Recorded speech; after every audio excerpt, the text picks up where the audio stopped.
Good morning. No coffee this morning because I'm trying to just get up and go. I got Sprite. Happy birthday, Dad. I'll chug this for you, buddy. Yeah, party time.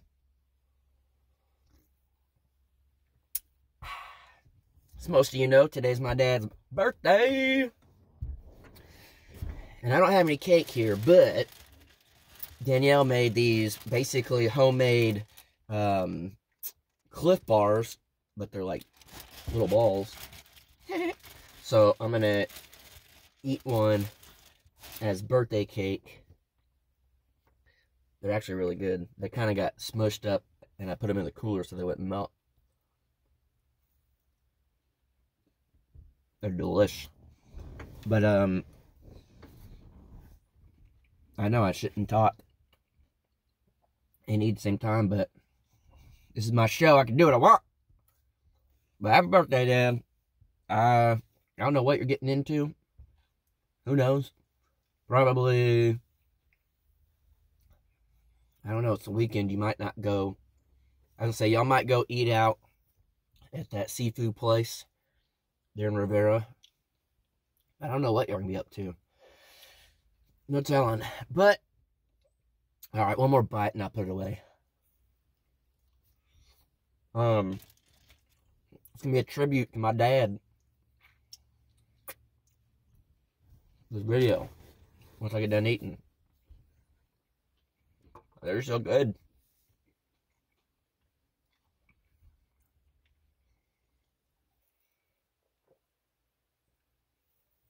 All right.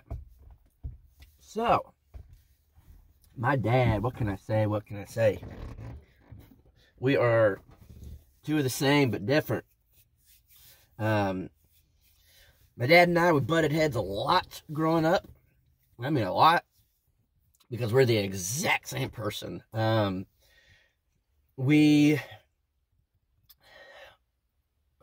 It's not that we think we're always right. We're just never wrong.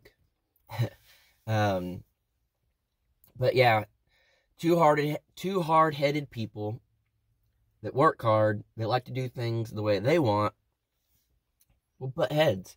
But the thing is I'm like that because my dad's like that. And of course, growing up, you follow your dad's footsteps and you learn from him and stuff. And he pushed us as kids to work hard and not give up. And that started at a very, very early age when Jared lost his leg when we were 2. And we have a bunch of home videos and stuff of us, Jared, they're teaching Jared how to walk again. And he has us in there playing. We got little marching, drums and flutes and all sorts of stuff, instruments. And clearly little plastic ones. And my dad be like, all right, Jared, get up and march. And then he'd have us march with him, and we'd march around. And I didn't know anything about it when I was a kid, just kind of playing and stuff. And then we watch home videos, and we're like, man, Dad, like, you never let Jared rest. You never, like, why were you pushing Jared so hard? Why were you, like, he's a kid. Like, why were you, every time he was tired, he'd be like, no, get up, like, keep walking. And we're like, man, you kind of were, mean about it. That's the way we saw it. We were just like, man, you're kind of mean about it. Made him just keep going over and over, and he didn't want to. And then it clicked. It wasn't my dad being mean. It was my dad showing us at a very early age, don't give up. Don't give up. I know you're tired. I know you don't want to do this anymore, but keep working at it. And because of that, Jared learned to walk really, really fast. It could have taken him a long time, at that age, we had just learned to walk. So then to have to relearn it at such a young age, is a terrible thing to do. But my dad put it in our heads as it's a game. Get up and play, get up and do this, but don't give up. Keep going. And the next thing you know, growing up, Jared and I didn't stop doing anything. Whatever I did, Jared did, as far as, not saying he copied everything I did. I'm just Like, I had two legs, he had one, but we didn't see it that way. We both skateboarded, we both, rode bikes, played hockey, basketball, football, golf. I mean, we did everything. And I think it's because our dad instilled in us, there's no difference. If you want something in life, work hard for it, go for it. Don't give up. And I think, later in life, I may not be building my tiny house super fast. I may not be, doing that, but I never gave up. I never, never quit, never let it get me all the way down. Keep working hard, and, you'll get where you want to be. And most of you guys probably know my dad was in law enforcement for most of our lives, and that's a job that I'm really glad he's not doing anymore right now, but a job that I respect. He showed us from an early age, again, you do what you got to do to support your family and to provide. And my dad would bust his butt at work. And then, growing up and stuff, we had, we were in baseball and all the sports and all that stuff. Well, my dad would go out there at this time. I don't know, we were little, but Matt was playing baseball and he was the pitcher. And my dad, would go out there and he built this thing in the corner of the fence. And it was out of like old chicken net, like the black, softer chicken net. And he made like a whole net in the corner, but then he made like a pouch. So when Matt would pitch, it would go in there, and that way he could practice when my dad was at work.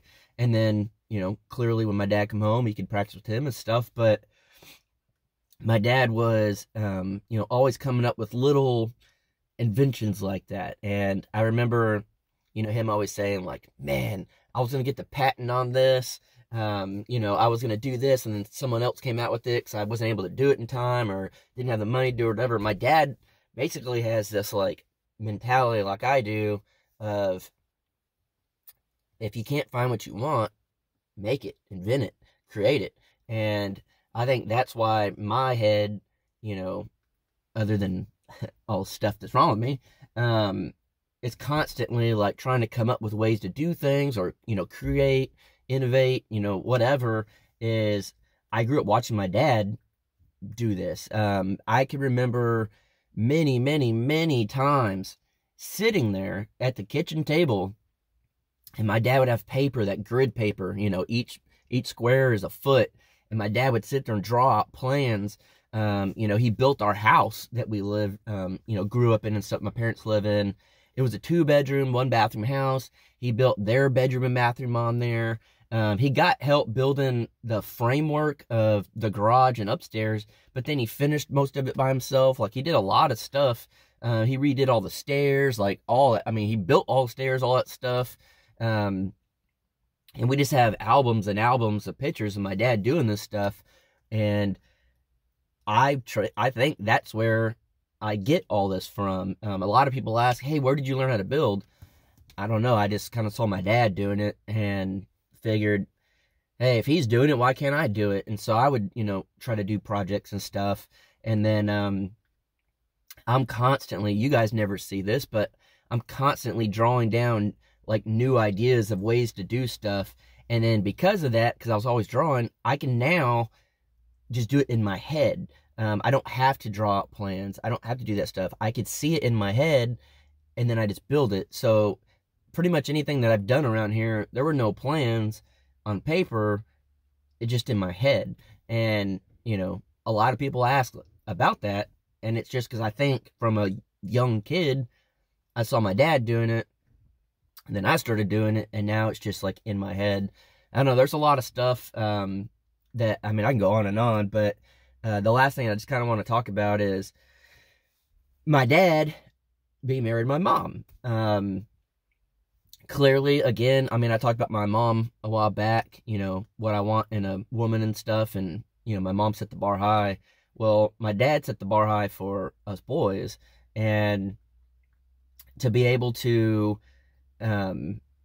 try to be half the man my dad is, it's hard to do. I am not the type to really admit when I'm wrong. I am very hard-headed. I like to do things my own way. I guess I'm compassionate, but at the same time, I really don't care about things.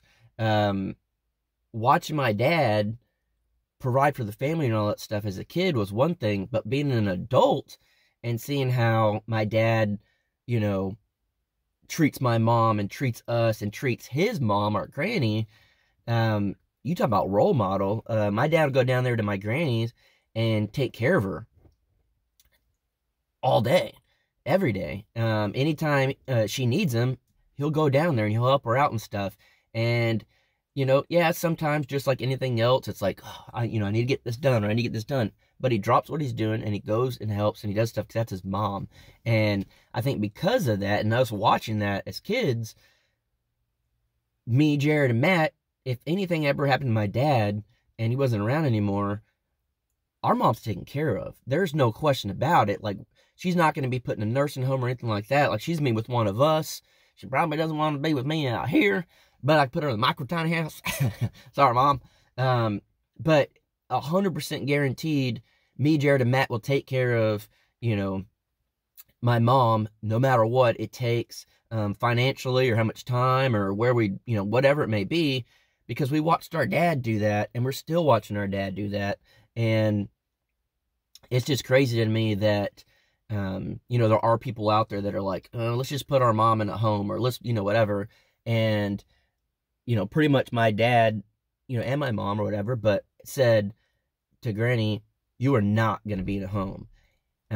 If it comes down to where you have to have constant care, either we'll have someone there, because our Granny doesn't want to leave her house. But if worst case scenario, you will move in with us. And they got a bedroom ready for her in case she ever needs to come down there or whatever it may be. And that's an awesome, awesome thing. And then to be able to see my parents, be best friends. And I think that's weird. I never understood it until, later in my life. But they're best friends. When they go do something, they do it together. They do other things together, which is pretty awesome for them at older age. Good for y'all. Kind of nasty, but hey, good. But for them to literally be each other's best friends is awesome, and I've pretty much wanted that for a long time. Danielle's in the picture now. That'd be awesome. Those were definitely things that I looked for when I met Danielle, and I think clearly you could see, like, in the videos and stuff like that, and then also me and her get along very, very well. And I knew, I was like, I have to have a best friend before I can have a girlfriend and a wife and all that stuff. And so I'm taking what I learned from my parents, and I'm going to put it into my relationship, from here on out, whether, whoever it may be. It'd be awesome if it is Danielle forever, but I don't know. But I'm going to take what I've learned from my parents and the way they treated each other, the way my dad treats my mom, and take that into my life. So, I don't know. I just want to say happy birthday, Dad. Hope you have an awesome, awesome day. Hopefully, Mom makes you a double meat sandwich because you work hard all the time. But, yeah, I hope you have an awesome birthday. And if you guys didn't know, go over to Crocker Simply Southern. I'll leave a link down in the description. It's my parents' channel. Go say happy birthday to them. But I'm sure most of you guys are already subscribed and watch their stuff. But, Dad, appreciate you. Love you. And thanks for being an awesome, awesome role model. And hope you have an awesome birthday.